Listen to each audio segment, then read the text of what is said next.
The internet is a cacophony of digital noise and flashy popcorn visuals. Everyone wants their opinions heard and their content shown to the masses. It's a constant competition for attention, views, likes, comments, and those much desired earnings. Everyone wants to win and, as a result, tries to be as edgy, shocking, and loud as possible. The world is flat and it's going to be nuclear bombed to cookie crumbs, most likely by tomorrow. While doom scrolling through social media pages and news websites, you'd almost forget that there are still places on the internet that offer softer and safer experiences. They are calm and peaceful hideouts for those who manage to escape the tumultuous pandemonium that is the digital town square. Hello and welcome to the JC Log podcast. Before we dive in, I want to give a quick shout out to one of our listeners slash viewers. In response to the JC Log episode 2, Reflections on the Magical Month of March 2026, Queen Sky has arrived, wrote on YouTube, "Thanks for sharing, that is so beautiful." Queen Sky, thank you so much for listening and for taking the time to leave a comment. I genuinely appreciate it. Queen Sky is an online creator herself. On her channel, she talks about living life out loud, proud, and full of sparkle. She is a small business owner who shares behind the scenes looks at her handmade creations from Queen's Boutique. Make sure you check her out on YouTube at Queen Sky Has Arrived. And for all of you out there listening and watching to my podcast, if you're enjoying it, leave me a review or a comment, and you might be featured in future episodes.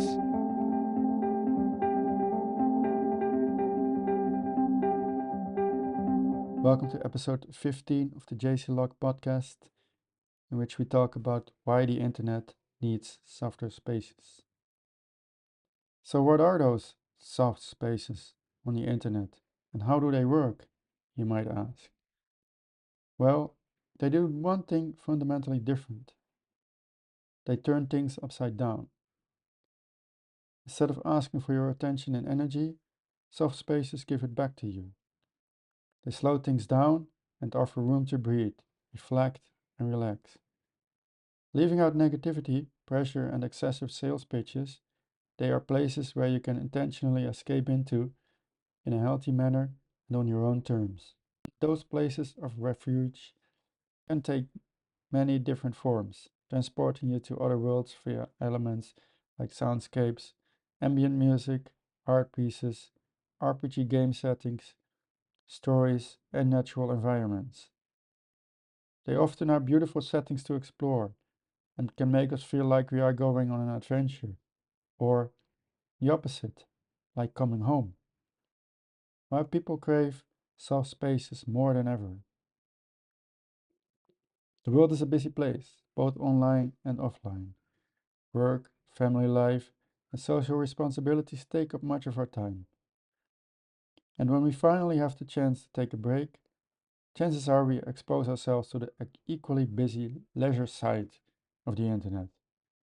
Unlike with work, family, and social responsibilities, which are at least connected to our direct circle of experience and influence, that exposure often leads us to worldly affairs we likely have no influence on or connection with at all. We scroll through news feeds to annoy ourselves about the things politicians in faraway countries do and say, and then feel outraged about how they create unnecessary problems in other faraway countries that are of no relevance to their constituents. We expose ourselves to online influencers who make us aware of problems we didn't even know we had, adding more daily stress to the pile. But hey, don't worry. Luckily for you, those influencers sell the exact solution you never knew you needed. We follow the lives and daily dramas of famous people who we will likely never meet in our lives, and whose divorces, crimes, relationships, and beauty treatments will have little to no effect on our own lives. These examples are the fast food of our daily digital existence, seemingly tasty and quick snacks to consume, but filled with hidden toxic substances that make us feel empty and dirty after intake. It is, therefore, no wonder that more and more people are now craving softer, safer, quieter, and wholesome places online. We want to consume digital nutrients that help us relax, think, and reflect. Those nutrients re energize us so that we better withstand our busy lives outside.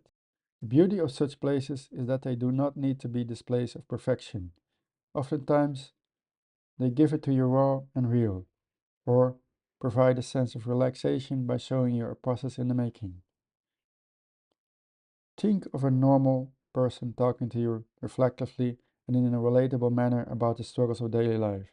You know, the cost of supermarket eggs instead of rejuvenating stem cells. Think about watching an artist at work who is taking you along in the process of drawing immersive sceneries instead of viewing the latest overstimulated and overproduced Marvel movie. Think about a lover of the outdoors who takes you along on a peaceful walk in the forest, letting you enjoy the wholesome sounds of the singing birds, calm streams of water, and the wind rustling through the trees. Think about a musician calmly playing an instrument, perhaps combined with thought provoking poetic lyrics that move you to tears. For me personally, I often find refuge in the music of singer songwriters that have been keeping it real over time. And they might not be or have been the most famous or successful ones. In fact, in many cases, I find myself drawn to those artists who manage to transform real pain and constant struggle into beautiful songs. Artists like Blaze Foley and Towns Van Zandt personally come to mind. In other cases, they are prolific storytelling musicians who over time produce great volumes of genuine music that takes you along for the ride. I encourage you to check out Stef Bos if you are into Dutch music, or Chris Knight if you like real American country music. Another example I like to mention is the website of mynoise.net from research engineer and sound designer Stefan Pigeon. His library of carefully curated and transformative soundscapes has been my favorite safe space on the net for many years. It is an ad-free place that takes you back to the early days of the internet, a place to truly escape. Whether you are a lover of nature, the cosmos, big cities, or gaming, this website has you covered, assisting you in studying, daydreaming, relaxing, or whatever reason you need to escape for a moment. And if you like Stefan's work, I recommend you also check out some of his other unique websites. Links will be in the show notes. Why creating and finding softness is difficult online. In the blaring space that is the internet these days, finding less algorithm-friendly soft spaces or creating them is challenging. Luckily, there are examples that prove it is possible to create such safe havens that attract people who seek a temporary escape from the stress of daily and digital life. Creating and visiting such places matters, as they can give a boost to our days. Not always necessary in a life-changing way, but in a way that gives us the ability to pause for a second, to hear singing birds instead of the highway traffic, to see the sunlight playing with the leaves of the trees instead of neon light flickering ads.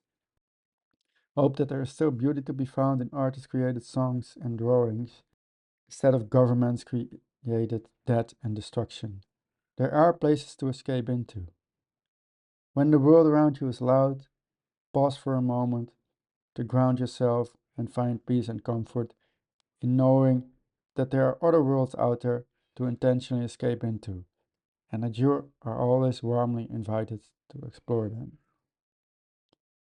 Thank you for listening to the JC Log podcast, episode 15, Why the Internet Needs Softer Spaces. If you enjoyed listening and watching to this episode, make sure you give it a like and make sure you follow me for future episodes of the JC Log podcast. And if you're listening to this episode on Apple Podcast, I would be very happy if you leave me a review. I also invite you to leave your thoughts and comments about the episode on my website. Tell me about your favorite soft and safe spaces on the internet where you love to go to escape from the busy daily life. Again, thank you for listening and watching, and I see you in the next episode, fellow travelers.